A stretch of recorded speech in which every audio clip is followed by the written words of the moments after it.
నమస్కారం ఫ్రెండ్స్. భారతదేశంలో రీటైల్ రంగం బాగా అభివృద్ధి చెందింది. పెద్ద పెద్ద రీటైల్ మాల్స్, మల్టీనేషనల్ మాల్స్ మరియు మల్టీనేషనల్ చైన్స్ ఈ grocery retail, hypermarkets, big అంటే large scale supermarkets, clothing brands ఇవన్నీ భారత్లోకి అడుగుపెట్టి ఒక రీటైల్ విప్లవం సృష్టిస్తున్నట్టు మనకు అనిపిస్తుంది. ఇదే రీటైల్ రంగం సరైన మార్జిన్స్ లేక కొన్ని పెద్ద రీటైల్ చైన్స్ రీసెంట్లీ మూతపడ్డాయి. నేను రీటైల్ రంగాన్ని అంటే దగ్గరగా పరిశీలిస్తుంటాను. కొన్ని విషయాలు నేను అబ్జర్వ్ చేస్తుంటాను. కాబట్టి ఇవాళ ఒక వ్యక్తితో జరిగిన సంఘటన ఒక స్టోరీ రూపంలో, అంటే ఈ వీడియోలో ఆ వ్యక్తి ఎవరో మీరు గెస్ చేసుకోవచ్చు. ఆ వ్యక్తి పేరు నేను చెప్పను, మీరు గెస్ చేసుకోవాలి. ఆ వ్యక్తితో జరిగిన ఘటనలు ఇవాళ ఒక ఇంట్రెస్టింగ్ స్టోరీ రూపంలో మీకు చెప్పబోతున్నా. ఈ స్టోరీ మొత్తం విన్నాక అసలు ఈ రీటైల్ చైన్స్ ఎలా ఆపరేట్ అవుతున్నాయో, ఎందుకు ఆపరేట్ అవుతున్నాయో, ఈ భారీ డిస్కౌంట్లు ఎలా ఇస్తున్నాయో, ఎందుకు ఇస్తున్నాయో అనే కొన్ని ఇంట్రెస్టింగ్ టాపిక్స్ మనం డిస్కస్ చేసుకుందాం. మన రీటైల్ రంగంలో భారీగా డిస్కౌంట్లు, కొత్త కొత్త ప్రోడక్ట్స్పై పెద్ద ఎత్తున డిస్కౌంట్లు ఇచ్చి ఏసీ మాల్స్ పెట్టి అంటే షాపింగ్ ఎక్స్పీరియన్స్ చాలా అద్భుతంగా చేయించి ఈ కిరాణా కొట్టు అంటే గంజ్ వ్యాపారాల దగ్గర నుంచి కస్టమర్స్ని కొన్ని పెద్ద గ్రాసరీ రీటైల్ చైన్స్, నేను పేరు తీసుకోను, వాళ్ళు భారీ ఎత్తున ఆకర్షిస్తున్నారు. అయితే ఈ ఆకర్షణ వెనుక అసలు ఏ మర్మం దాగుంది అనేది ఒక వ్యక్తి ఒక సంవత్సరం పాటు ఒక ఎక్స్పెరిమెంట్ చేశాడు. ఆ వ్యక్తి ఎవరో మీకు ఇప్పటివరకు తెలిసిపోయి ఉంటుంది. ఆ వ్యక్తి ఏమనుకున్నాడంటే, ఒక సంవత్సరంలో ఏ షాపుకు వెళ్ళినా, ఏ మాల్కు వెళ్ళినా, ఏ రీటైల్ పెద్ద హైపర్ మార్కెట్కి వెళ్ళినా, సూపర్ మార్కెట్కి వెళ్ళినా, అక్కడ ఏదైనా తప్పు జరిగితే దాన్ని పట్టించుకోకుండా ఉంటే అతనికి ఎంత లాభం అని ఒక ఎక్స్పెరిమెంట్ చేశాడు. అతను ఎవరో మీకు తెలిసిపోయి ఉంటుంది. అయితే ఈ ఎక్స్పెరిమెంట్లో తేలిందేమో నేను ఇప్పుడు చెప్పేస్తాను. 1 year ఎక్స్పెరిమెంట్ చేస్తే ఆ వ్యక్తికి సుమారు 2,400 రూపాయలు మిగిలిపోయాయి. అంటే ఒక రీటైల్ హౌస్, ఒక షాప్, ఒక సూపర్ మార్కెట్, ఒక హైపర్ మార్కెట్‌లో నెగ్లిజెన్స్ వల్ల ఒక వ్యక్తికి 2,400 రూపాయలు మిగులు అయిపోయాయి.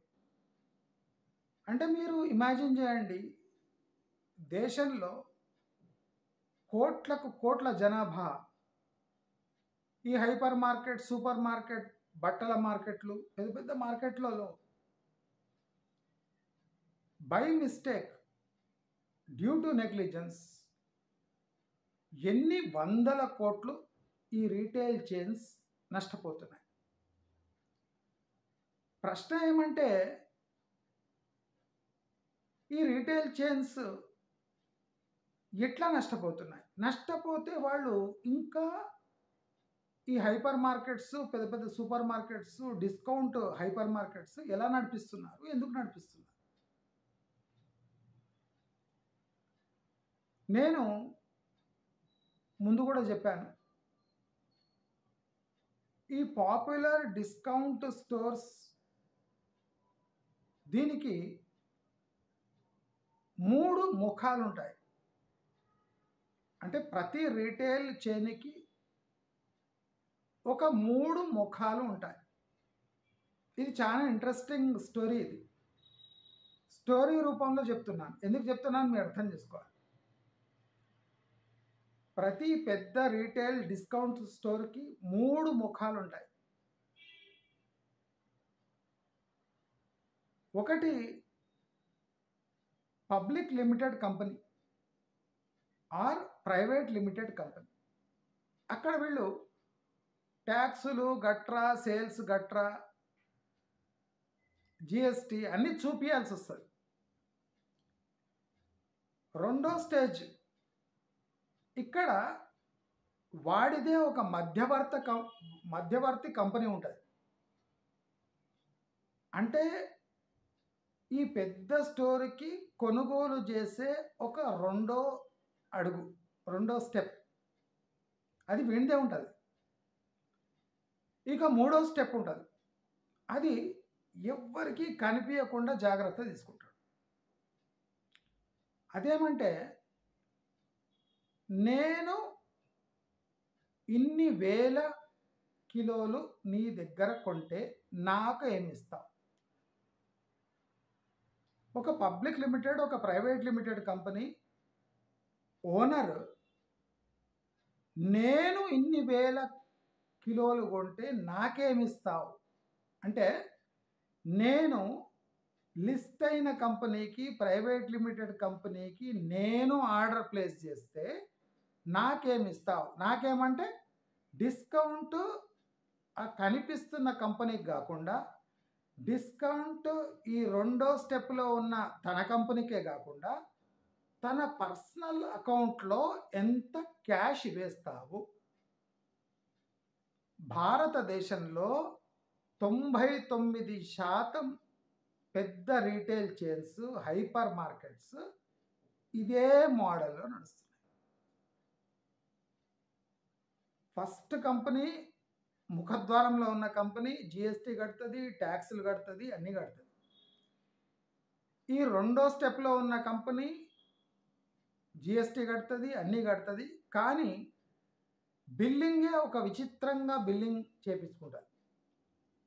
ఇక 3వ ప్రమోటర్ అనే వ్యక్తి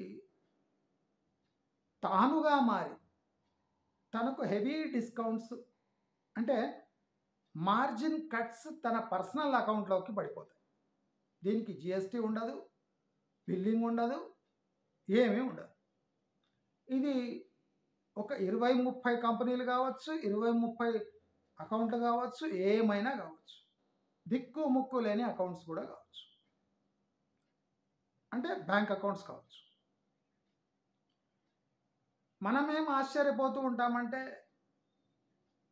పేపర్లలో వచ్చిన ఫైనాన్షియల్ రిజల్ట్స్, పేపర్లో వచ్చిన సేల్స్ ఫిగర్స్ ఇవన్నీ చూసి అసలు ఈ ముష్టి మార్జిన్లతో ఈ కంపెనీ ఎలా రన్ అవుతుంది, ప్రైమ్ లొకేషన్స్లో ఇంత పెద్ద బిల్డింగ్లు అన్న వేల టన్నుల కొని ఇంత భయంకరమైన స్థితిలో ఇంత తక్కువ మార్జిన్ వస్తుంటే అసలు నడుపుతున్నాడు ఎందుకు అని ఆశ్చర్యపోతుంటాం కదా. దానికి కారణం ఈ 3 స్టెప్ కంపెనీ. ముఖద్వారంలో ఉన్న మెయిన్ కంపెనీ ఏమైపోయినా, ఎలాంటి పరిస్థితిలో ఉన్నా ఈ ఫస్ట్ స్టెప్ ఉంటాడు కదా ప్రమోటర్, ఆయనకు కావాల్సిన కమిషన్ వస్తూనే ఉంటుంది. ఈ ముఖద్వారంలో ఉన్న కంపెనీకి ఆయనకు డైరెక్ట్ లింక్ ఉంటుంది, ఎందుకంటే ఆయననే ప్రమోటర్ కాబట్టి. ప్రమోటర్ ఎప్పుడూ కంపెనీగా మారాడు.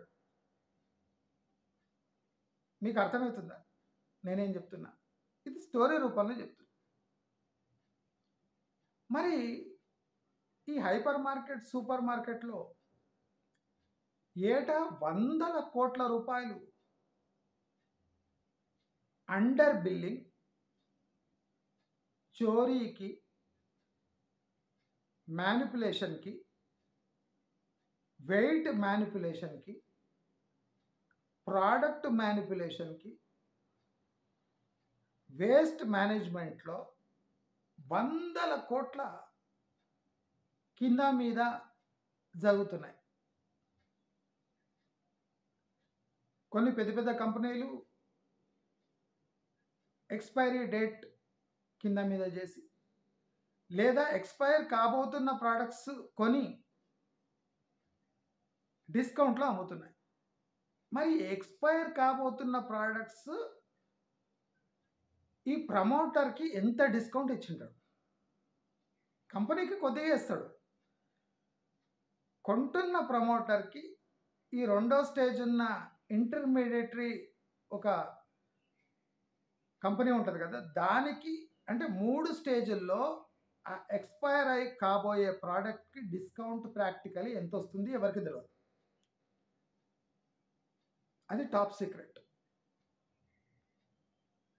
వేల టన్నుల ఎక్స్పైర్ కాబోయే ప్రోడక్ట్స్ గవర్నమెంట్ కండ్ల కిందనే, ముక్కు కిందనే యథేచ్ఛగా అమ్మి పారేస్తున్నారు.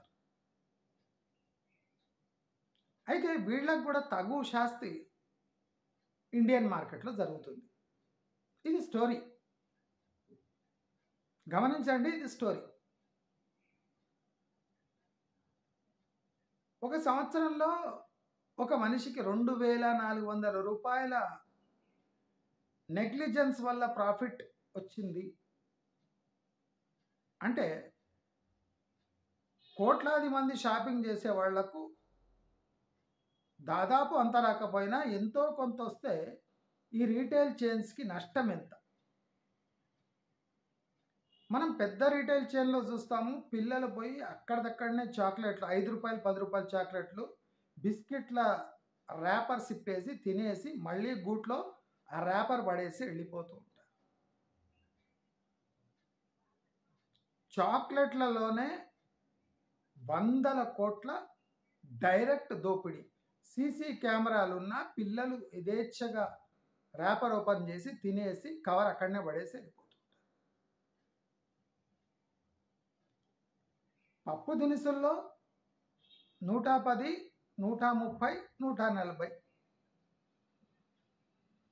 140 పప్పు వేయించుకొని పోతే ఏ రేటు అని అడిగితే 110 అని చెప్తే 110 ప్రకారమే బిల్లు వేసేస్తూ ఉంటారు.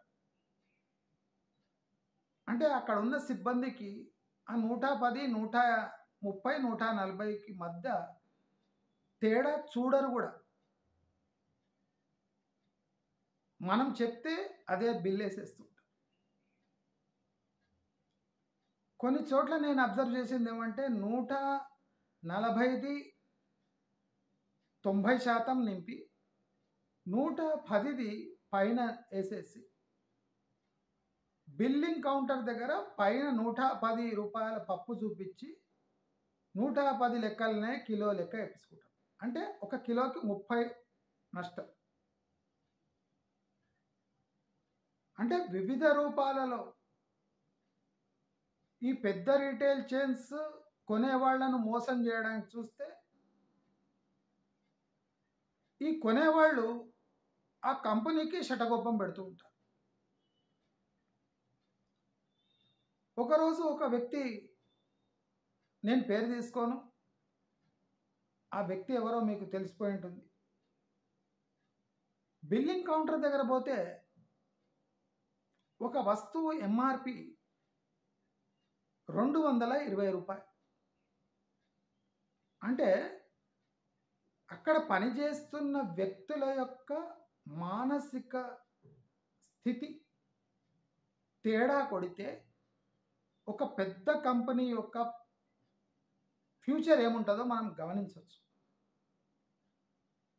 ఒక 230-40 బిల్లింగ్ ఉన్న ఒక ఐటమ్ బిల్లు చేయడానికి సుముఖంగా లేదు.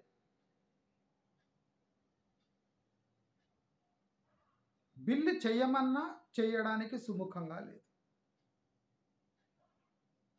ఇది స్టోరీ.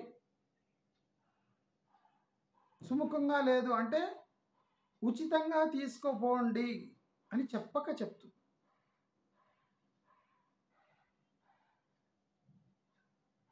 ఇది ఒక ఎంప్లాయీ చేసిన నేరం. ఆ ఎంప్లాయీకి ఆ కంపెనీ ఏం అన్యాయం చేసిందో తెలియదు, కానీ అలా కౌంటర్లో ఒక 10-15 వస్తువులు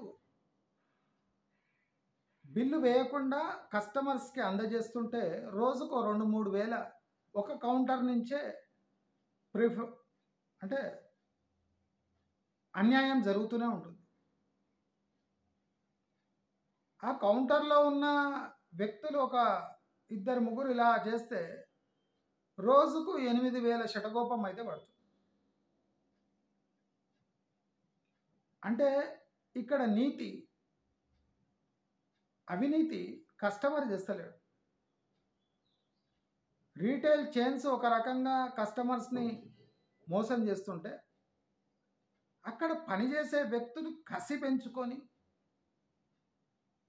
కస్టమర్కే బిల్లు వేయకుండా సామాన్లు అందిస్తున్నారంటే ప్రాబ్లం ఆ కంపెనీలో ఉంది. ఒక పెద్ద రీటైల్ చైన్ తీసినప్పుడు దానికి తగ్గ సెక్యూరిటీ ఉండాలి. అంటే బిల్లింగ్ లేకున్న ప్రోడక్ట్స్ బయట వెళ్తుంటే దాన్ని పసిగట్టే యంత్రాలు ఉండాలి. భారతదేశంలో 90% పై చిలుకు రీటైల్ చైన్స్లో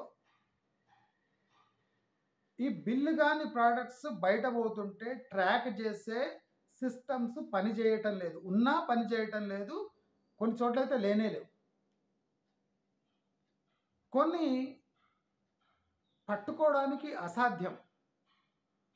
140 రూపాయలు పప్పు కిందేసి 110 రూపాయల పప్పు 10% పైనేసి తీసుకుపోతుంటే ఏ సెక్యూరిటీ యంత్రం పట్టుకోలేదు.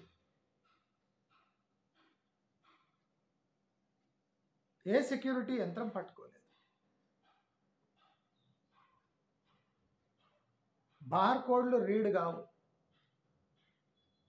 బార్ కోడ్ రీడ్ కానప్పుడు అక్కడ నంబర్ పంచ్ చేస్తారు.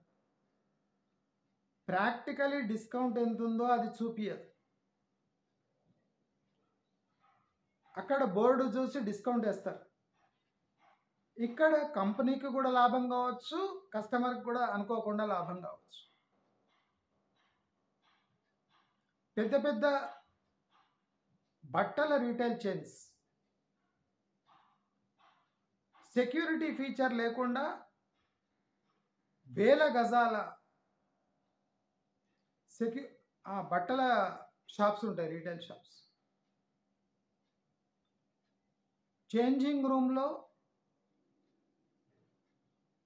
అసలు కొత్త బట్టలు వేసుకొని పాత బట్టలు విడిచి లేదా పాత షర్ట్ పైనున్న కింద కొత్త జీన్స్ వేసుకొని ట్యాగ్ బీకేస్తే పసిగట్టే ఏ సెక్యూరిటీ యంత్రాలు లేవు. వేల కొద్ది అంటే కోట్ల కొద్ది రూపాయలు పెట్టి ఒక రీటైల్ షాప్ పెట్టినప్పుడు సెక్యూరిటీ కోసం చర్యలు తీసుకోవాలన్న ఇంగిత జ్ఞానం లేదు. భారతదేశంలో ఇలాంటివి అంటే కస్టమర్స్ ఎంత తెలివిగా ఉంటారో వాళ్ళకి తెలిసిన ఇలాంటి చర్యలు తీసుకోవట్లేదు. అంటే వాళ్ళకి ఇవన్నీ చోరీలు అయిపోయినా, ఇవన్నీ సిస్టమ్ ఫాల్ట్స్ ఉన్నా, ఎంప్లాయీస్ ఎంత ఘోరంగా ఉన్నా వాళ్లకు ఆ కంపెనీ నుంచి ఒరిగేది ఏమీ లేదు అని తెలుస్తుంది. వాళ్ళ 3 స్టెప్ ఫార్ములా వాళ్ళకు ముఖ్యం. మనం చూస్తున్న పెద్ద పెద్ద కంపెనీలు, పెద్ద పెద్ద షోరూమ్లు ఇవన్నీ మనను ఆకర్షించడానికి, అంటే బిజీగా ఉంచడానికి, అంతేగాని దానితో లాభం పొందేది ఏమీ లేదు. వాళ్ళ కాంపిటీషన్ పక్కకు ఒక 5-6 మాల్లు వచ్చినా ఏ షోరూమ్ కొన్ని షోరూమ్లు మూతపడవు ఏండ్ల కొద్ది. ఎందుకంటే ఆ షోరూమ్ నుంచి ఆయనకు వచ్చేది ఏం లేదు. ఆయన గోల్మాల్ అంతా జిఎస్టీలో, ఆ స్టాక్ చేసే ప్రోడక్ట్లో డిస్కౌంట్లో, దాంట్లోనే ఆయనకు డబ్బులు వచ్చేస్తాయి. ఇది ఒక పెద్ద బిజినెస్ మాడ్యూల్గా తయారైంది. మనం ఏం చూస్తున్నాం, ఎక్కడ చూసినా షాపింగ్ మాల్లు, ఎక్కడ చూసినా రీటైల్ షోరూమ్లు, ఎక్కడ చూసినా పెద్ద పెద్ద చూసి అసలు ఈయనకి ఏం లాభం వస్తుంది, ఇంత పెద్దది ఏసీ పెట్టి ఇంత పెద్దది చూపిస్తే ఉట్టి జనాలు వచ్చిపోతున్నారు, షాపింగ్ తక్కువ అవుతుంది, కానీ ఇట్లా నడిపిస్తున్నాడు అబ్బా అంటే ఇట్లా నడిపిస్తున్నాడు. ఎస్పెషలీ గ్రాసరీ చైన్స్ అయితే భారీ దోపిడీకి గురవుతున్నాయట. అంటే ఒక హైపర్ మార్కెట్, సూపర్ మార్కెట్ పెట్టినప్పుడు పాశ్చాత్య దేశాల్లో నీవు ఒక ప్రోడక్ట్ తీసుకొని బయట వెళ్ళలేవు. ఇమ్మీడియట్లీ అక్కడ సైరన్ మోగుతుంది, డోర్స్ ఓపెన్ కావు. అంటే సొఫిస్టికేటెడ్ సిస్టమ్స్ ఉన్నాయి. బార్ కోడింగ్ లేదా ట్యాగింగ్ సిస్టమ్ ఉంది. కానీ భారతదేశంలో చూస్ చేసుకునే హ్యాబిట్స్ ఉన్నాయి కనుక, 10 డిస్ప్లేలో ఉంచాలి కనుక, 10 ప్రోడక్ట్స్ ప్యాకింగ్ ఓపెన్ చేసి చూపించాలి కనుక ఈ సిస్టమ్స్ ఏవి పనికిరావు. పేరుకే భయానికే సెక్యూరిటీ గార్డులను పెడతారు. నాకు హాస్యాస్పదం అనిపిస్తుంది. కొన్ని గ్రాసరీ సూపర్ మార్కెట్స్లో బిల్లింగ్ తర్వాత పోతుంటే సెక్యూరిటీ ఆమె బ్యాగులో లేదా బాస్కెట్లో పుషింగ్ కార్ట్లో చూస్తుంది. ఏం చూస్తుంది ఆమె? నేను ఒక 30 ఐటమ్స్ చూసుకుంటే ఆ సెక్యూరిటీ ఆమె దాంట్లో ఏమి చూస్తుంది కనుక నేను ఎప్పుడు అడుగుతా, ఏం చూస్తున్నావు అమ్మా దాంట్లో, నీకు ఏం అర్థమవుతుంది ఇట్లా? ఏం లేదు సార్. ఏం లేకపోతే ఏం చూస్తున్నావు?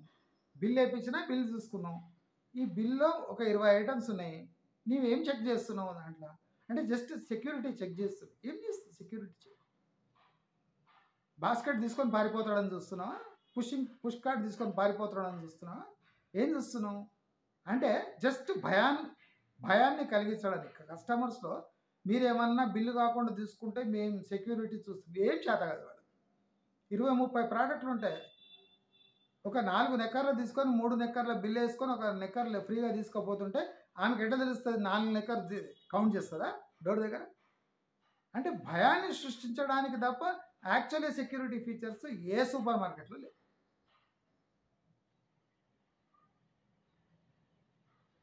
కిరాణా షాపులలో కూడా చేంజ్ ఇచ్చేటప్పుడు చాలామంది జబర్దస్తులు, సీరియళ్ళు, ఫోన్లలో పడి ఇష్టం వచ్చిన చిల్లర్లు ఇచ్చేస్తారు. 100 రూపాయలు ఇస్తే 500 రూపాయల చిల్లర ఇవ్వడం జరిగింది కొన్ని కిరాణా షాపులు. మనం ఇచ్చిందంతా 100 రూపాయలు. 80 రూపాయల బిల్ అయితే 420 రూపాయలు వాపస్ చేయడం జరిగింది. ఒక వ్యక్తి 1 ఇయర్ ఒక ఎక్స్పెరిమెంట్ చేశాడు. ఇలాంటి మిస్టేక్స్ జరిగినప్పుడు తిరిగి వాళ్ళకి ఏం అనకుండా కామ్‌గా వచ్చేయాలి. అంటే మిస్టేక్ వాళ్ళ దగ్గర నుంచే జరుగుతుంది. మిస్టేక్స్ జరిగినప్పుడు వాళ్ళని సరిచేయకుండా ఉంటే ఆ వ్యక్తి దగ్గర ఎంతున్నాయంటే రొండు 2,400 రూపాయలు ప్రతి ఏటా ఈ మిస్టేక్స్ ద్వారా, అంటే ఆ షాప్ మిస్టేక్స్, ఆ సూపర్ మార్కెట్ మిస్టేక్స్ ద్వారా ఈ వ్యక్తికి ఆదా అయింది. ఒక వ్యక్తికి 2,400 రూపాయలు అంటే కోట్లాది మంది షాపింగ్ చేసేటోళ్ళకు ఎంతెంత బై మిస్టేక్ లాభం కలుగుతుండొచ్చు. దీనివల్ల రీటైల్ చైన్స్ ఏమన్నా బాగుపడుతున్నాయా? అసలు అవి ఎట్లా బతికి బట్ట కడుతున్నాయని చాలా మందికి ఆశ్చర్యం. పిల్లలనే కావాలని ఉసిగొల్పి 2, 3 చాక్లెట్లు తినబెట్టే పేరెంట్స్ ఉన్నారు. ఆ బాస్కెట్‌లో కూర్చోబెట్టి 2, 3 చాక్లెట్లు ఇస్తే వాళ్ళు అక్కడిదక్కడే తిని బాస్కెట్‌లో పడేసి వెళ్ళిపోతున్నారు. చాక్లెట్లు అంటే ఆషామాషీ చాక్లెట్లు కావు. రూ. 20, రూ. 30 చాక్లెట్. అంటే మనకు ఆశ్చర్యం కలుగుతుంది. భారతదేశంలో ఒక టైప్ మెంటాలిటీ స్టార్ట్ అయింది. వాడు మమ్మల్ని దోచుకుంటున్నాడు, మనం వాడిని దోచుకుందాం. మనకు ఎక్స్‌పైర్ అయ్యే ప్రొడక్ట్స్ అమ్ముతున్నాడు, మనం కూడా యథేచ్ఛగా వాడితో ఆటాడుకుందాం. అక్కడ చేసే ఎంప్లాయీస్ కూడా వాళ్ళకిచ్చే అరాకొరా జీతాలతో సంతృప్తి చెందక, వాళ్ళ హెరాస్మెంట్ భరించలేక ప్రోడక్ట్‌ని బిల్లింగ్ చేయకుండానే కస్టమర్స్‌కి అందించి మీరే తీసుకుపోండి, నా అభయహస్తం ఉంది అని చెప్తున్నారు. అంటే ఇక్కడ ఏమి హెచ్ఆర్ ప్రాబ్లం. ఎంప్లాయీస్‌ని సరిగ్గా చూసుకోకపోతే ఎంప్లాయీస్ ఎంత డ్యామేజ్ చేయగలరు?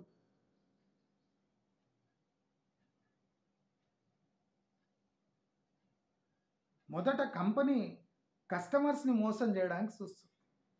దాంట్లో సఫలం అవుతుంది. టింగర మింగర చేసి డిస్కౌంట్లు ఇచ్చి పాడైపోయే ప్రొడక్ట్స్ అమ్మేసి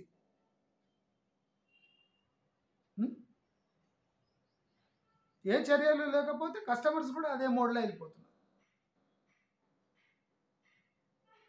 కాబట్టి మనం అర్థం చేసుకోవాలి, నేటి తరంలో ఎంత సఫిస్టికేటెడ్ మన దగ్గర అనిపించిన బిల్లింగ్ కౌంటర్స్ అవన్నీ చూస్తే అబ్బా ఏం సెక్యూరిటీ అనుకుంటాం. 95% మార్కెట్స్లో, హైపర్ మార్కెట్స్లో, గ్రాసరీ చైన్స్లో అసలు సెక్యూరిటీ అనే ఇదే లేదు. ఒక వెయింగ్ స్కేల్కి ఇంకో వెయింగ్ స్కేల్కి 200 గ్రాముల డిఫరెన్స్ ఉంది. ఒక చోట కిలో 800 గ్రాములు అయితే ఇంకో చోట కిలో 600 గ్రాములు వస్తుంది. మనం అబ్జర్వ్ చేసి కిలో 600 గ్రాములు వచ్చే కౌంటర్లో పోయి కిలో 600 గ్రాములు వస్తే అంతే డబ్బులు ఇచ్చి బయటికి వెళ్ళిపోవచ్చు లీగల్గా. ఎందుకంటే వాళ్ళ వెయింగ్ మిషనే తప్పు చూపిస్తుంది.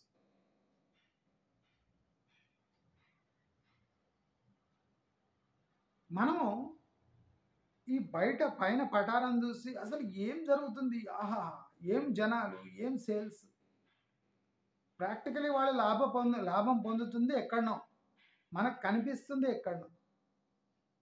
నేను చెప్పదలుచుకుంది ఏమంటే, మన ఇండియన్ రీటైల్ సీన్లో ఇండియన్స్కు తగ్గ ఫార్మాట్స్ డెవలప్ కావాలి. షెల్ఫ్ సూపర్ మార్కెట్ ఫార్మాట్స్ ఏదో రోజు కుప్ప కూలుతాయి. పెద్ద గంజ్ టైప్ అంటే రీటైలర్ ఆ ప్రోడక్ట్ని కస్టమర్కి అందించి బిల్ వేసే విధానమే భారతదేశంలో సేఫ్ అండ్ సౌండ్ మెథడ్. ఈ షెల్ఫ్ విధానంలో ఫ్రాడ్ కావడానికి చాలా ఛాన్సెస్ ఉన్నాయి. అటు కంపెనీ కస్టమర్స్ని చీట్ చేస్తుంది, కస్టమర్ కూడా సైలెంట్గా వెళ్ళిపోతున్నాడు. అక్కడ పనిచేసే ఎంప్లాయీస్ కూడా నీతి లేదు. కాబట్టి ఒక్కసారి మన ఇండియన్ రీటైల్ సీన్ దాని ఫార్మాట్స్ని ఒక్కసారి చేంజ్ చేసుకోవాలి. బయటి దేశాల్లో ఉన్న ఫార్మాట్స్ని ఇక్కడ దిగుమతి చేసుకొని రీటైల్ చేస్తే ఇండియన్ కస్టమర్స్ చాలా చాకచక్యంగా షాపింగ్ చేస్తారు, బయట వాళ్ళలాగా కాదు. వాళ్లకు నెగోషియేటింగ్ పవర్ తెలుసు. నీకు నెగోషియేషన్ లేకుండా షెల్ఫ్లో ఉన్న ప్రోడక్ట్స్ని ఎలా మ్యానిపులేట్ చేయాలో కూడా వీళ్ళకి తెలుసు. కాబట్టి ఎంప్లాయీస్ లాయల్టీ లేకపోవడం, కిక్కిరిసిపోయే కస్టమర్స్ ఉండటం, ఆ ప్రోడక్ట్పై సెక్యూరిటీ ఫీచర్స్ పనిచేయలేకపోవడం లైక్ బార్కోడ్. అదే కాకుండా కంపెనీస్ కస్టమర్స్ని ఎప్పుడూ చీట్ చేసే విధానంలో వ్యవహరించడం వల్ల ఈ టోటల్ ఇండియన్ రీటైల్ సెక్టర్ ఏదో రోజు పెద్ద కుదుపుకే గురవుతుంది. దాని ఎఫెక్ట్స్ ఆల్రెడీ కనిపిస్తున్నాయి. 2-3 పెద్ద రీటైల్ సూపర్ మార్కెట్స్ క్లోజ్ అయినాయి, ఇంకా కొన్ని కాబోతున్నాయి అని తెలియజేస్తూ నమస్కారం.